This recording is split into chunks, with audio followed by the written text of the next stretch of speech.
Hello friends, आपका बहुत बहुत स्वागत है हमारा धुलेरा एनालिटिक्स यूट्यूब चैनल में। आज 14 फरवरी है और आज ही के दिन 2019 में पुलवामा में अटैक हुआ था।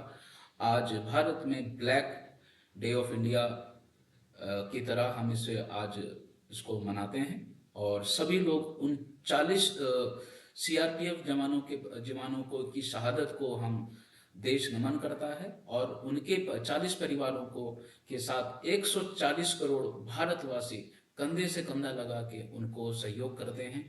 और आज ही के दिन हम इन बातों को याद करते हैं और हम कोशिश करते हैं कि हम एक विकसित भारत का हम निर्माण करें। और आप जैसा कि आप जानते हैं कि अभी मोदी जी फ्रांस और अमेरिका की यात्रा में गए, 2 दिवसीय यात्रा पे गए थे। 2 दिन फ्रांस में रहे थे और 2 दिन अमेरिका में रहे थे। और आपने इन चीज़ों को आपने जब इन विषयों को आप जब समझते हैं और आप दूर दूर का विषय को अभी आप समझें और हम बताते हैं कि आपको जो भारत ने एक मिशन लिया है विकसित भारत 2047 का, हम उस मिशन के ऊपर स्टेप बाय स्टेप हम काम कर रहे हैं और देश उसमें काम कर रहा है। और हमें समझना है कि कैसे जो भी अभी आपने 2 महीने पहले देखा था कि फ्रांस का एक एयरक्राफ्ट कैरियर चार्ल्स डिगोल वो गोवा में आया था और उसी से हमें वो एयरक्राफ्ट कैरियर था फ्रांस का। और आप सभी को जानकर बड़ी खुशी होगी कि भारत ने अपने लिए फ्रांस से एक एयरक्राफ्ट कैरियर का जो डिमांड रखी है वो फ्रांस ने एक्सेप्ट कर ली है और हमारे लिए ये बहुत बड़ी बात है। और उसके बाद आपने ये भी देखा होगा कि भारत ने पहले जब G20 नेशंस की जब अध्यक्षता करी थी 2000 2023 में, तो आपने जो नोट करा था कि हमारा देश नेक्स्ट लेवल पे पहुंच गया है और हमारी देश की जो इम्पोर्टेंस है वो बहुत ज़्यादा बढ़ गई है। अब हम बात करते हैं कि कैसे इन सारे विषयों को मिला के भारत एक विकसित भारत का निर्माण कर रहा है और उसमें कैसे ये दो इवेंट एक दूसरे से रिलेट करते हैं, कैसे उस मिशन को पूरा करते हैं। तो आपको जानकर खुशी होगी कि भारत में जब ये एयरक्राफ्ट कैरियर आ जाएगा और ऑलरेडी आपने देखा होगा 2024 में कि कैसे हमने हाइपरसोनिक क्रूज मिसाइल को हमने लॉन्च किया, भारत ने लॉन्च किया। भारत ने स्पेस स्पेस के अंदर स्पेस डॉकिंग हमने स्पेडेक्स मिशन को सक्सेसफुली हमने लॉन्च किया। दिसंबर में हमने वो लॉन्च किया था और उसका बहुत बड़ा जो प्रोसेस था वो हमने जनवरी 2025 में हमने देखा, हमने सक्सेसफुली उसको अचीव भी कर लिया है। तो ये छोटे छोटे जो इवेंट्स हैं एक दूसरे को रिलेट करते हैं। तो आज का जैसे जो टॉपिक है कि अमेरिका में हम मोदी जी की जो यात्रा थी उस यात्रा का निष्कर्ष क्या निकला। आपने जब देखा कि फ्रांस का एक एयरक्राफ्ट कैरियर, अब आप समझिएगा सबसे पहले कि जो बाइडेन ने जब आपके यूक्रेन को एक अप्रूवल दिया कि उनके उनकी एक बहुत डेडलीस्ट एक वेपन था मिसाइल, उन्होंने रशिया के ऊपर फायर करी। और रशिया ने भी ये सारा इवेंट कब हुआ था, जो बाइडेन जो जब अमेरिका का जब इलेक्शन होना था, जो कि इलेक्शन नवंबर 2024 में जब हुआ, उससे पहले वो मिसाइल रशिया के ऊपर फायर करी गई थी यूक्रेन के द्वारा। और उसके बाद जैसे ही इलेक्शन में डोनाल्ड ट्रंप की इलेक्शन जीत जाते हैं, उसके बाद पुतिन अपने रशिया की सबसे बड़ी non non nuclear based missile को यूक्रेन के ऊपर दागते हैं जिसका नाम है आईसीबीएम। यूक्रेन एक बिल्कुल बॉर्डर कंट्री है, लेकिन वहां पे ये आईसीबीएम को मतलब उसको लॉन्च करना, जो कि आईसीबीएम की जो रेंज है कम से कम 10,000 किलोमीटर से ज़्यादा की रेंज है ऐसा कहा जाता है। और ये गिने चुने कंट्रीज के पास ही इसकी क्षमता है, टेक्नोलॉजी है। और यूक्रेन के ऊपर इतनी बड़ी आईसीबीएम को लॉन्च करना ये एक तरह से पूरी दुनिया को ये समझाना भी था, यूरोपियन कंट्रीज को भी और दुनिया को भी ये समझाने की भी जरूरत पड़ गई थी रशिया की तरफ से कि आप हमारे बीच में अब ज्यादा पंगा ना करें। दूसरी बात ये है कि ट्रम्प अगर प्रेसिडेंट होते उस समय तो शायद पुतिन इतना बड़ा अटैक उस पर नहीं करते यूक्रेन के ऊपर। लेकिन उस समय ट्रम्प, उस समय जो यूएस के जो प्रेसिडेंट है ट्रम्प, वो उस समय एज अ एक्टिंग प्रेसिडेंट नहीं थे। और वो जनवरी 2025 को उन्होंने अपना ओथ सेरेमनी ली। और उसके बाद आप कंटिन्यूसली देख रहे हैं कई तरह के ग्लोबल इवेंट्स हो रहे हैं, जिसमें सबसे बड़ा इवेंट ये था और सबसे बड़ा चैलेंज है इस समय डोनाल्ड ट्रंप के लिए कि वो जो यूरोपियन कंट्रीज का जो सपोर्ट से यूक्रेन और रशिया का जो वॉर हो रहा है इसे बंद कराया जाए। ये बहुत बड़ा विषय है क्योंकि यूरोप जो बाइडेन के लिए एक इम्पोर्टेंट लोकेशन थी, लेकिन ट्रंप की जो सबसे इम्पोर्टेंट लोकेशन है वो है एशिया। और एशिया में जो उसका जो सबसे बड़ा जो चैलेंज है एंड दैट इज चाइना। मैं इस प्लेटफॉर्म पे अपने प्लेटफॉर्म के माध्यम से समझाना चाहता हूँ कि चाइना सबसे बड़ा थ्रेट है अमेरिका के लिए। और इस टॉपिक के ऊपर हम अलग से कभी दूसरे विषय में जब हम डिस्कस करेंगे, चर्चा करेंगे, हम तब बात करेंगे। लेकिन ट्रंप के बनते ही काफ़ी चीज़ें आपने देखा और काफ़ी चीज़ें आपने सुनी भी होगी कि चाइना ने स्काई चीन से भी अपना जो डिस्प्यूट्स को सॉल्व करने के लिए इंडिया के साथ उन्होंने टॉक्स करी हैं। और उन्होंने पहली बार ये माना है कि पाक ऑक्यूपाइड कश्मीर से पाकिस्तान को अपनी जो आर्मी है वहां से वापस लेके जाना चाहिए। ये देखिए स्काई चीन से उन्होंने अपनी जो जो काफ़ी एरिया उन्होंने एक्वायर करा था वो एज इट इज स्काई चीन का एरिया से अपनी चाइना अपनी आर्मी को वापस लेके जाएगा। और पाकिस्तान को भी बहुत क्लियरली मैसेज ये दिया गया कि आप भी जो पाक ऑक्यूपाइड कश्मीर है वो भारत का अभिन्न हिस्सा है। ये अच्छी बात है। और ये कुछ इवेंट्स हुए थे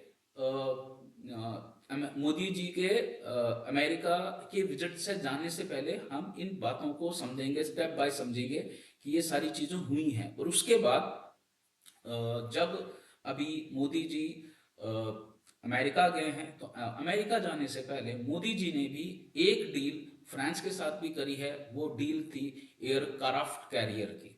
तो ये एयरक्राफ्ट कैरियर हमारे देश की संप्रभुता और ग्लोबल मैन्युफैक्चरिंग हब जो भारत बनना चाह रहा है, और उसके लिए जो ये जो डिसीजन था, क्योंकि इंडिया के ऊपर एक शुरू से एक अभी जैसे यूक्रेन और रशिया का जब वॉर हुआ था तो हमारे लिए बहुत बड़ा चैलेंज हो गया था कि हम अमेरिका के साथ भी नहीं थे, अमेरिका या नाटो के साथ भी नहीं थे, और हम रशिया के साथ भी नहीं थे।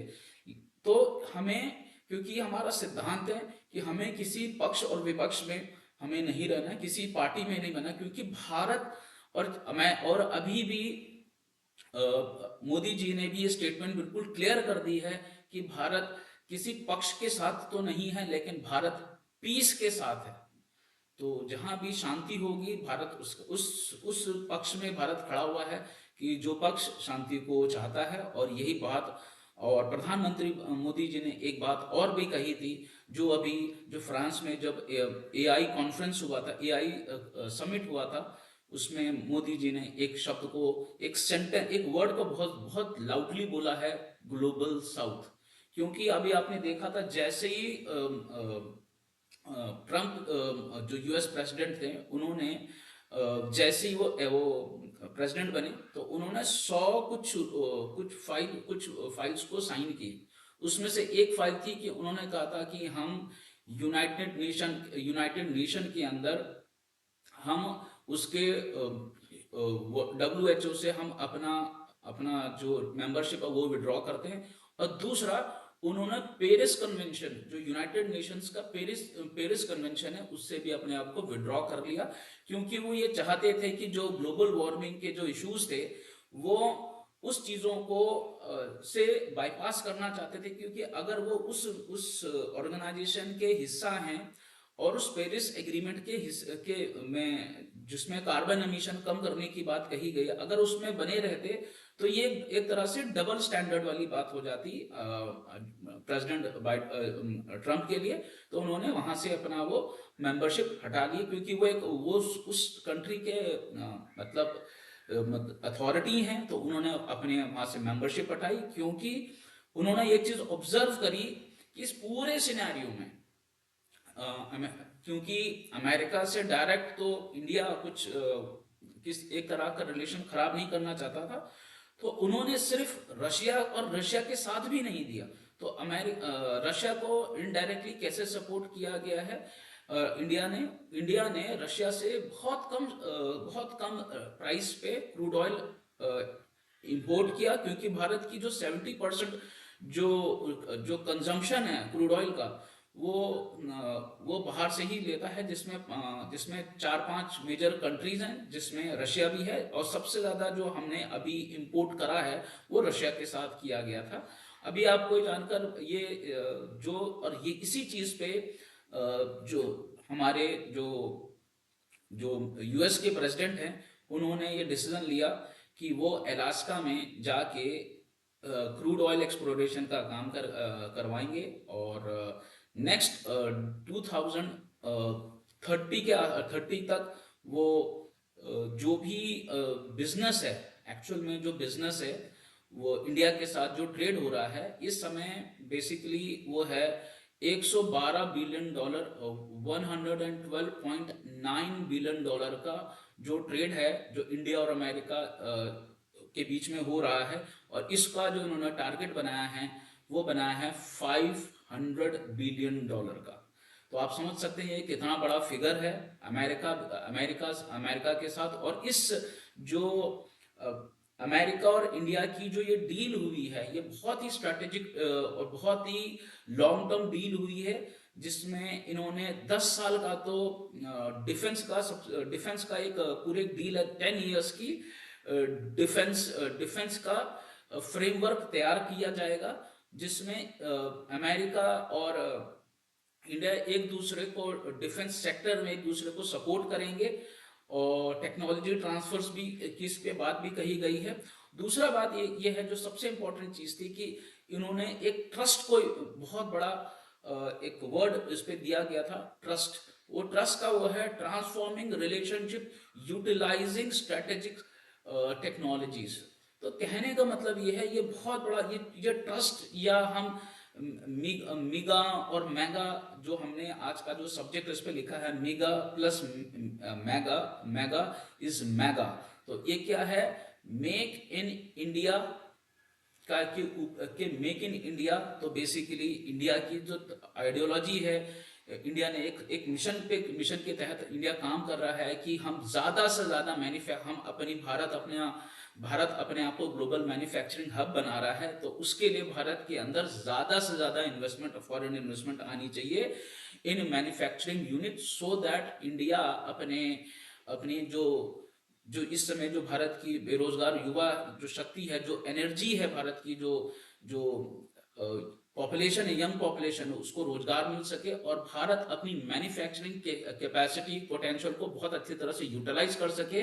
तो इसीलिए एक मिगा वर्ड को यूज किया गया है। मिगा का मतलब है make India great again, make India great again. और ऐसे ही अमेरिका ने भी ट्रंप ने भी ये बात कही है कि मेक अमेरिका ग्रेट अगेन। तो इन दोनों का मिगा और मागा का जो कोलैबोरेशन है, that is called mega partnership between America and India. तो ये है वो टॉपिक। इस टॉपिक का जो डेफिनेशन था, मिगा मागा इक्वल्स टू मेगा पार्टनरशिप। तो इसमें जो आपने देखा है, क्योंकि पीछे आप इसमें पीछे से आप धुलेरा देख रहे हैं। धुलेरा बेसिकली इंडिया का पहला platinum rated greenfield industrial smart city है।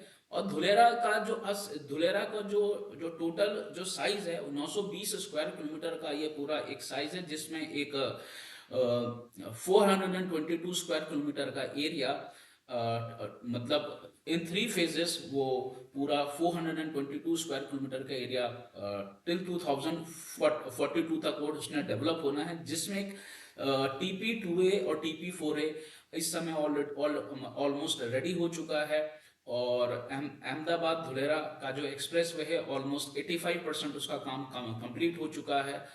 धुलेरा इंटरनेशनल एयरपोर्ट भी 2026 तक कंप्लीट हो जाएगा, ऑपरेशनल हो जाएगा। इन और टाटा जिसने ऑलरेडी जो एक्टिवेशन एरिया TP2A में अपना चिप मैन्युफैक्चरिंग यूनिट डाल दी है, तो उसमें भी जो पहली चिप मैन्युफैक्चरिंग वहाँ पे जो हो रहा है होगी वो 2026 में होगी। टाटा ने मार्च 13 2024 को यहाँ पे उस फैक्ट्री की या उस मैन्युफैक्चरिंग यूनिट की आधारशिला रखी थी, और उस आधारशिला में मेरा भी जाने का सौभाग्य प्राप्त हुआ था। और उस समय टाटा सन्स के जो जो सीईओ हैं, इस समय जो वर्किंग सीईओ हैं, मिस्टर नारायण चंद्रशेखरन जी, उनसे भी मेरी मुलाकात हुई थी। और ये मेरे लिए एक सौभाग्य प्राप्त होता है कि हम रतन टाटा जी से तो हम उस समय वो ओल्ड एज में थे तो उनसे मिल नहीं पाए थे, लेकिन हमने श्री नारायण चंद्रशेखरन जी से हमारी जब मुलाकात हुई तो वो सौभाग्य हमें मिला। हमारे लिए टाटा का हर एक व्यक्ति, टाटा की जो यूनिफॉर्म पहन के टाटा में जो काम करते हैं, हमारे लिए वही रतन टाटा हैं। ये इस चैनल के माध्यम से ये बात हम बिल्कुल पूरे दिल से ये बात हम कहते हैं कि हमें मेक इन इंडिया के जो विजन है, विकसित भारत का जो मिशन है, हम उसको सक्सेसफुली हम उस पर काम करें, कंधे से कंधा लगा के अपने स्किल्स अपनी एक्सपर्टीज के माध्यम से हमें इस देश को आगे लेके जाना है। हमें उसी डायरेक्शन में काम करना है जिस डायरेक्शन में हमारी लीडरशिप, हमारी देश की लीडरशिप हमें लेके जाना चाहती है। क्योंकि अगर हमने अपने बड़ों का हाथ थाम के अपना उनके साथ कंधे से कंधा लगा के उनके साथ हमने आज काम नहीं किया, तो हमारी नस्ल भी, हमारी आने वाली नस्ल भी हमारे साथ वो काम ना करे जो सपने हमने अपने बच्चों के लिए, अपनी नेक्स्ट जनरेशन के लिए सोचे होते हैं।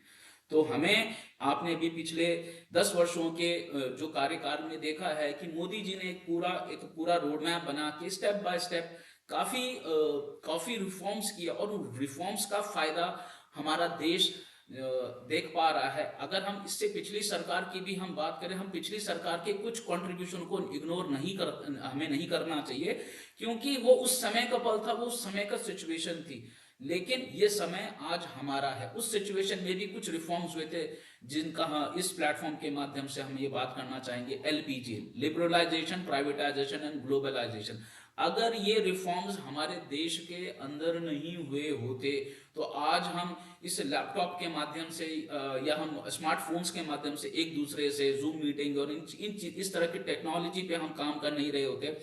और आज भारत वर्ल्ड की 5th लार्जेस्ट इकोनॉमी वाला देश बन चुका है, और बहुत जल्दी 2030 तक हम 3rd लार्जेस्ट इकोनॉमी बन जाएंगे।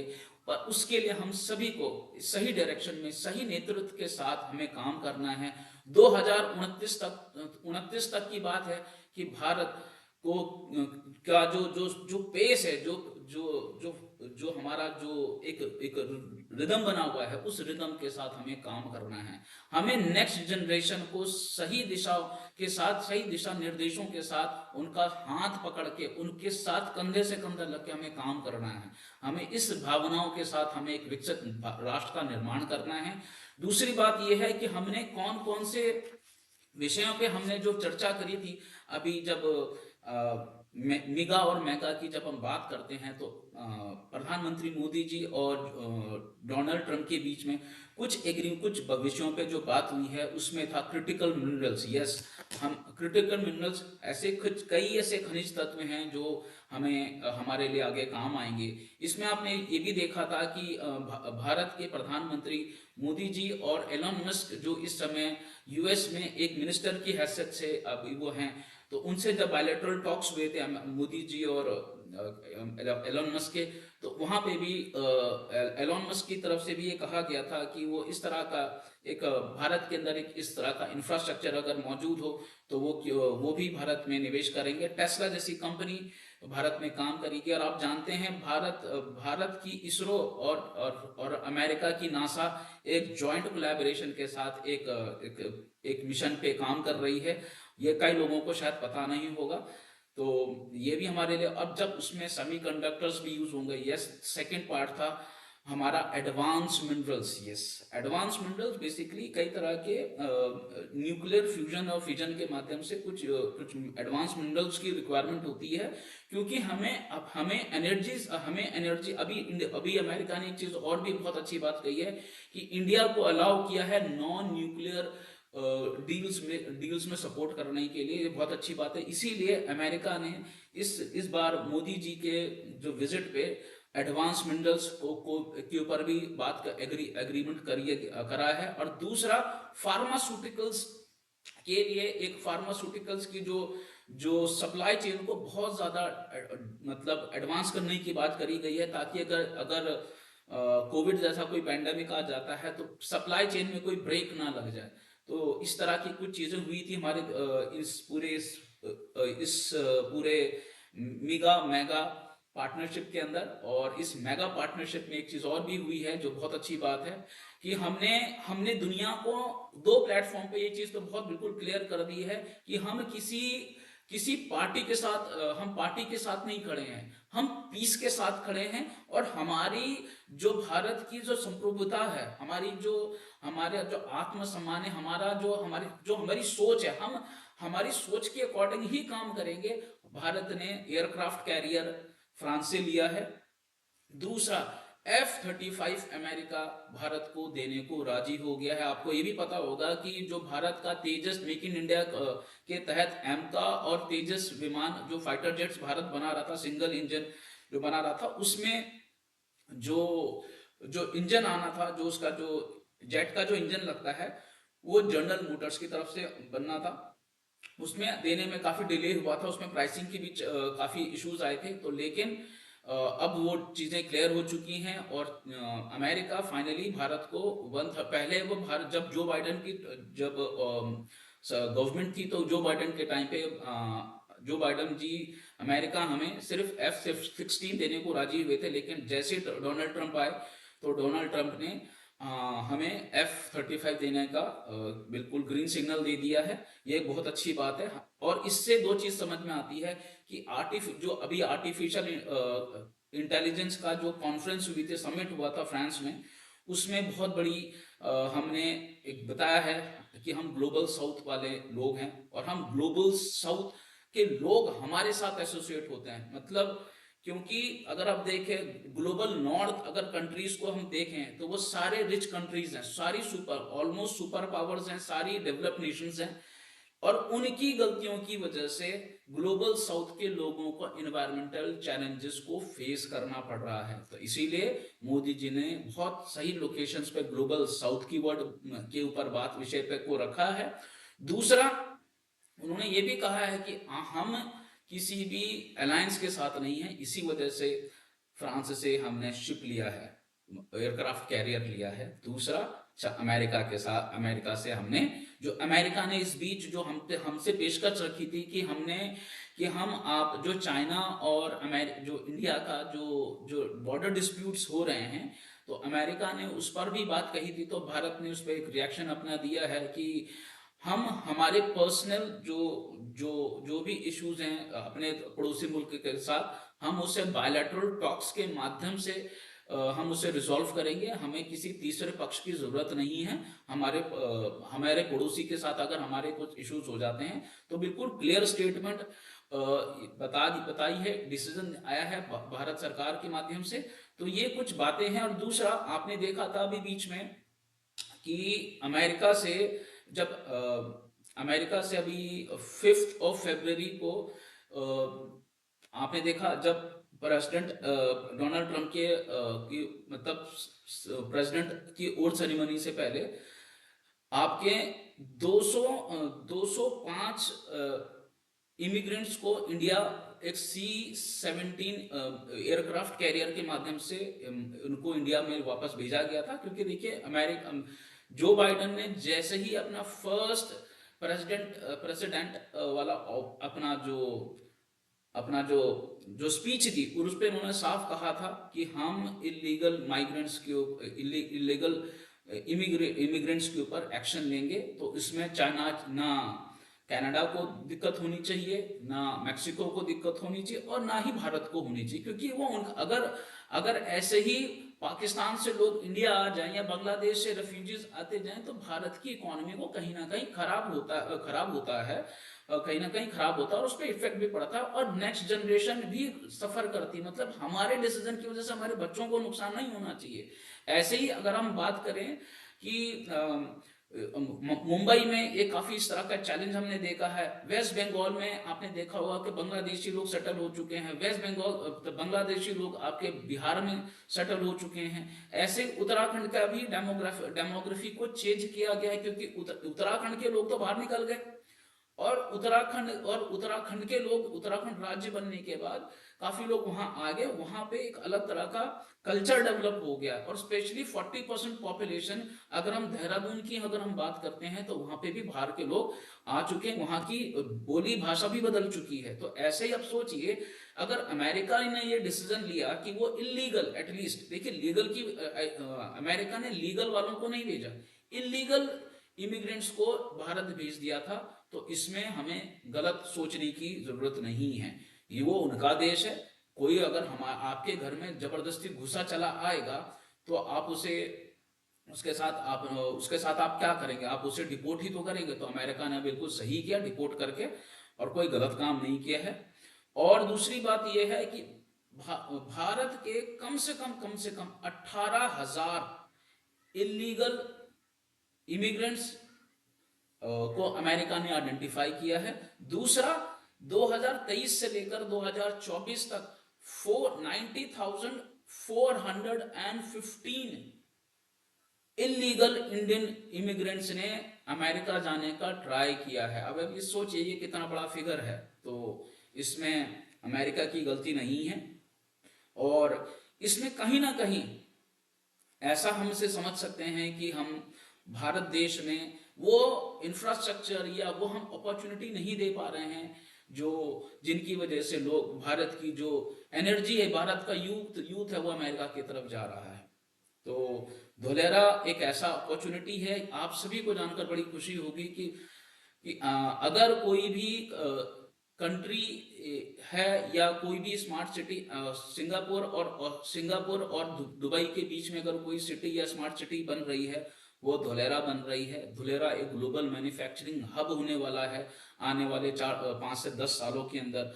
आप सभी से रिक्वेस्ट है कि आप धोलेरा के बारे में ज्यादा से ज्यादा जानकारी, व्हाट्सएप के अंदर एक आर्टिफिशियल इंटेलिजेंस का फीचर आ चुका है जो गोल सर्कल वाला एलेक्सा जैसा होता है। आप उसमें जाके आप प्लीज धोलेरा के बारे में 100 बुलेट पॉइंट्स आप उससे ले सकते हैं, पूछ सकते हैं। वो 100 बुलेट पॉइंट आपको 1 मिनट में डिफाइन करके निकाल देगी। आप उससे पढ़िए कि धोलेरा के अंदर क्या पोटेंशियल है। धोलेरा के बारे में लोगों को मिसगाइड किया जा रहा है। धोलेरा एक ग्लोबल मैन्युफैक्चरिंग हब बन रहा है। अगर दुनिया में इस समय कोई ग्लोबल मैन्युफैक्चरिंग हब है जो एग्जिस्ट करता है, दैट इज चाइना। तो चाइना का जो शेंगजिन शहर है और दुबई को जिसने डिजाइन किया है, या हम कहें आपका सिंगापुर को भी जिसने डिजाइन किया है, हेलक्रो नामक कंपनी, हेलक्रो ने ही धोलेरा SIR का पूरा नक्शा रेडी किया था। तो आपको कहीं भी किसी भी एंगल से धोलेरा को आप किसी भी गलत उसमें ना समझें। धोलेरा बहुत बड़ी अपॉर्चुनिटी है अपने आप में। सिर्फ आप लोगों ने समझना है कि आप कैसे धुलेरा के साथ एसोसिएट हो सकते हैं, आप कैसे धुलेरा हमारे साथ एसोसिएट हो सकते हैं। और धुलेरा के बारे में एक चीज और हम बता देते हैं, धुलेरा के अंदर 18 बेंचमार्किंग फीचर्स तो लगे थे, लेकिन सबसे इंपॉर्टेंट जो फीचर्स हैं, जो धुलेरा की अथॉरिटी खुद उसे डिफाइन कराती है, और हमने खुद यहाँ पे रह के हमने देखा है, ऑब्जर्व किया है कि यहाँ वर्ल्ड क्लास इंफ्रास्ट्रक्चर बन रहा है। यहाँ पे अगर आपने लास्ट ईयर का जब यूनियन बजट आया था, जो कि न्यू गवर्नमेंट आई थी भारत की, तो उसके बाद जो हमारी फाइनेंस मिनिस्टर थी श्रीमती निर्मला सीतारमन जी ने, तो उन्होंने उस यूनियन बजट में एक वर्ड बोला था, प्लग एंड प्ले। अगर आप गूगल करेंगे तो इंडिया में अगर ऐसा कोई भी गवर्नमेंट की तरफ से ऑफिशियल नोट नहीं है जहां पे धुलेरा के सिवा किसी और लोकेशन पे प्लग एंड प्ले की बात कही गई हो। प्लग एंड प्ले का जो मॉडल है वो सिर्फ धुलेरा पे ही अप्लाई होता है। आपने देखा था कि इस बार भारत में यूनियन बजट दो जो कि 2025 के यूनियन बजट में तीन चीजें, नेशनल मैन्युफैक्चरिंग मिशन और नेशनल नेशनल एआई मिशन और नेशनल एमएसएमई मिशन को भारत में लॉन्च किया गया है। ये एक बहुत अच्छा वो एक स्टेप है जिसमें हम अपने मैन्युफैक्चरिंग मिशंस को हम बढ़ावा देंगे, क्योंकि जब देश का इंफ्रास्ट्रक्चर, और हमें बहुत बहुत धन्यवाद करना चाहिए मोदी जी और नितिन गडकरी जी को कि उन्होंने हमें इतना लास्ट पिछले 10 सालों के अंदर जो हमें वर्ल्ड क्लास जो हमें स्मार्ट सिटी का जो ये फीचर जो यहाँ बन रहा है, जो 2017 से बन रहा है, और जो इंफ्रास्ट्रक्चर जो भारत माला प्रोजेक्ट के माध्यम से आप अपने अपने शहरों के आसपास आप देखेंगे एक्सप्रेसवेज का निर्माण हो रहा है, इंडस्ट्रियल कॉरिडोर्स का निर्माण हो रहा है, डेडिकेटेड फ्रीट कॉरिडोर्स का निर्माण हो रहा है, ईस्टर्न पेरिफेरल, वेस्टर्न पेरिफेरल के नाम से आप ये सुन रहे होंगे। ये बेसिकली अगर भारत को ग्लोबल मैन्युफैक्चरिंग हब बनना है तो भारत को अपने रास्तों को, अपनी मैन्युफैक्चरिंग यूनिट्स को सपोर्ट करने वाले कार्य करने पड़ेंगे, और भारत उन पर बहुत अच्छी तरह से काम कर रहा है।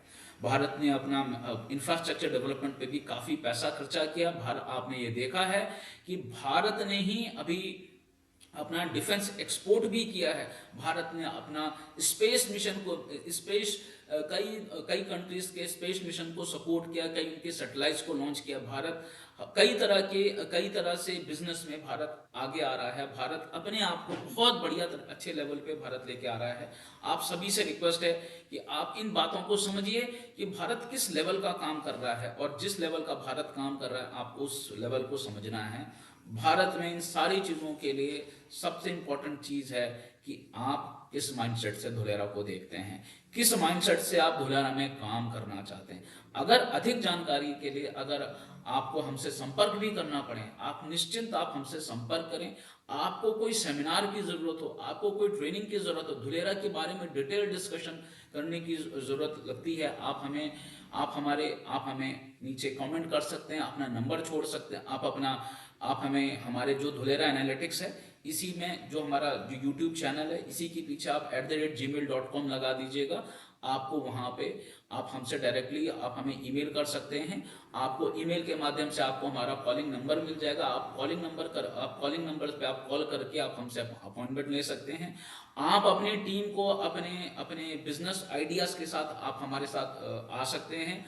हम धुलेरा में जो भी पोटेंशियल है आपके लायक, आपके बिजनेस के लायक, हम आपसे वो चीजें शेयर करेंगे, और आप इस मेक इन इंडिया का जो विजन है उसको आप फुलफिल करें। देश के साथ कंधे से कंधा लगा के आप काम करें। और आज जैसा कि पुलवामा की जो ये बात हो रही है, और हमें इस चीज के लिए उन शहीदों का और उन सारे देशभक्तों की जो पूरी जो उनकी मेहनत है, उस मेहनत को आप जाया ना होने दें। आप सभी से रिक्वेस्ट है कि धुलेरा की सही जानकारी लोगों तक पहुंचाएं, और धुलेरा एक ऐसा एग्जाम्पल बनने वाला है कि भारत की पहली greenfield platinum rated greenfield industrial smart city. Bharat के जब 100 साल हो जाएंगे, भारत में जब अभी फिर से कॉमनवेल्थ गेम्स होने वाला है, और पहली बार 2036 में आपका ओलंपिक होने वाले हैं, आपको जानकर खुशी होगा। या तो उससे पहले 2032 30 और 32 के बीच में जब हम ग्लोबल इकोनॉमी में हमारा 3rd रैंक रहेगा, और हमने कॉमनवेल्थ भी हमने कर दिया होगा नेक्स्ट टाइम एक और बार, और हमने आपका ओलंपिक को भी सक्सेसफुली एग्जीक्यूट कर दिया होगा। तो उसके बाद हमारे पास जो हमारी सबसे स्ट्रॉन्ग पोजीशन है वो है यूनाइटेड नेशन के अंदर हमारा परमानेंट सीट, दैट इज हमारे पास वीटो पावर भी होनी चाहिए। क्योंकि अगर हम इतनी बड़ी इकोनॉमी है, इतने वर्ल्ड की हम तो 3rd लार्जेस्ट इकोनॉमी बनने के बाद, 140 करोड़ जनसंख्या होने के बाद, उस देश को ही संयुक्त राष्ट्र वो सम्मान देने को राजी नहीं होगा, जिस देश के नाम पर एक ओशन है, इंडियन ओशन, बात समझ रहे हैं, उसको अगर वो सम्मान भी नहीं देना चाहेगा। आपको याद होगा कि अभी लास्ट ईयर जब यूक्रेन रशिया वॉर हो रही थी तो प्रधानमंत्री मोदी जी को भी बुलाया था। आपने देखा था कि G20 के जो समिट हुआ था उसमें मोदी जी की फोटो बीच में थी। नहीं तो इससे पहले क्या होता था कि कोई भी हमारा प्रधानमंत्री होते थे उनको कहीं कोने कोने में खड़ा कर दिया जाता था। आज भारत ने अपनी क्षमताओं के बदौलत, अपनी नॉलेज, अपने बिजनेस, अपने ट्रेड, इन सब के माध्यम से हमने वो दिखा दिया है कि भारत की एक्चुअल पोजीशन कहाँ पे है। तो ये कुछ बातें हैं कि भारत को यूनाइटेड नेशन को देना ही पड़ेगा, हमें वीटो पावर देनी ही पड़ेगी। नहीं तो जैसे अमेरिका ने, क्योंकि आपको ये जानकर बड़ी हैरानी होगी कि यूनाइटेड नेशन में सबसे ज्यादा आर्मी तो इंडिया से गई है। जो भी पीस कीपिंग यूनाइटेड नेशंस में जो आर्मी जाती है या पुलिस जाती है उसमें इंडियंस का ही सबसे ज्यादा कंट्रीब्यूशन रहा है। हमें इंडिया पैसे भी दे, आर्मी लोगों उसमें आर्मी जो यूनाइटेड नेशन में पीस कीपिंग के टाइम पे कोई शहीद भी हो जाए तो सबसे ज्यादा शहादतें भी इंडियंस की हों, और लेकिन आप हमें सिक्योरिटी काउंसिल में आप हमें परमानेंट मेंबरशिप नहीं दे रहे हैं। ठीक है, अभी आप अभी नहीं दे रहे हैं, लेकिन हम उस टाइमलाइन में जा रहे हैं। हम भी शायद उसी चीज को फॉलो कर सकते हैं जैसे अमेरिका ने वर्ल्ड हेल्थ ऑर्गेनाइजेशन से अपनी सीट को विड्रॉ कर लिया। कहीं ऐसा ना हो कि भारत भी ऐसा स्ट्रिक्ट डिसीजन लेने पर हो जाए कि भारत भी इन फ्यूचर यूनाइटेड नेशन से बाहर आ जाए, भारत आसियान देशों को सपोर्ट करने लग जाए, भारत ब्रिक्स को सपोर्ट करने लग जाए, भारत क्वाड्स में बहुत अच्छा काम करने लग जाए। तो ये अब ग्लोबल नॉर्थ को, ग्लोबल साउथ की पोटेंशियल को समझना पड़ेगा। और यही रीजन है कि अमेरिका ने इतनी बड़ी बात कही है और मेगा पार्टनरशिप के लिए एग्री हुआ है।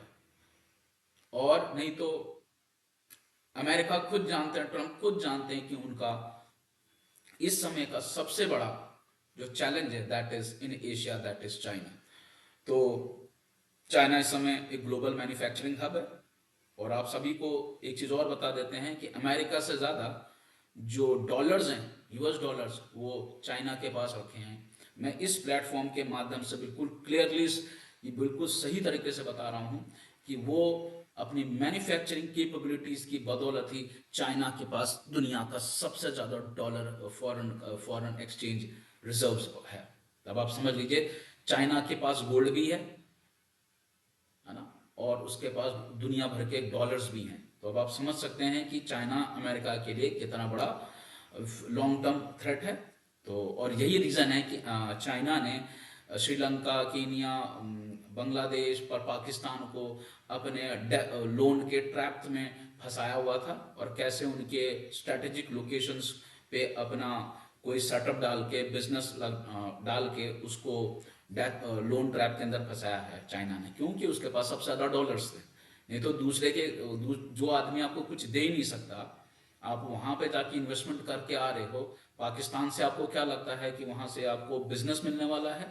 तो चाइना ने सोचा था, लेकिन जो उनका सीपेक जो रूट था चाइना से, जो उन्होंने स्काई चीन और पाक ऑक्यूपाइड कश्मीर से एक रास्ता लेके आ रहे हैं, ग्वादर पोर्ट से लेकर आपने देखा भी होगा कि बलूचिस्तान वालों ने कितना वहां पे एग्रेशन कर दिया गया था।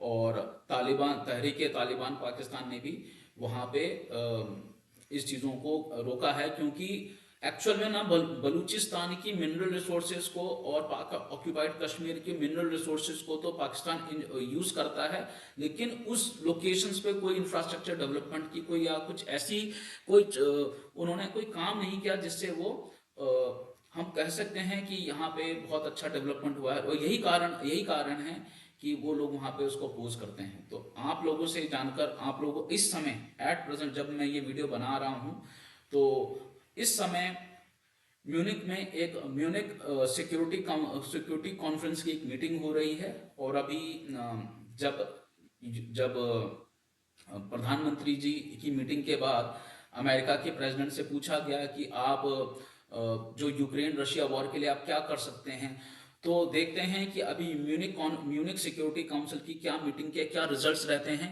और वो क्या डिसीजन लेते हैं इसमें, और कैसे वो अपने डिसीजन के बाद उन्होंने एक बात कही थी कि सऊदी अरेबिया में अगर पुतिन चाहें या जेलेंस्की चाहें, यूक्रेन के जो प्रेसिडेंट हैं, तो फिर वहाँ पे हम एक मीटिंग कर सकते हैं और जिससे हमारे दोनों देशों के बीच एक पीस और ग्लोबल पीस स्थापित हो सके। और यही बातों के साथ हम आपसे आज्ञा चाहेंगे कि हम काफ़ी ये वीडियो ज़्यादा लंबी ना हो जाए। आप सभी से रिक्वेस्ट है कि आप इस चीज़ को समझें कि मेक इन इंडिया तो होके रहेगा और भारत विकसित राष्ट्र बनेगा, और मीगा और मैगा मागा दोनों मिलके मेगा पार्टनरशिप का रोल प्ले करेंगे। अब दोनों दोस्त की जोड़ी बड़ी अच्छी हो गई है। अभी मोदी जी को अभी 1 साल ही हुए हैं अभी न्यू गवर्नमेंट में आए हुए, और आपने देखा था आईएमएफ में भी भारत के जो मूल निवासी हैं वो उस समय हैं, और आईएमएफ में भी हैं।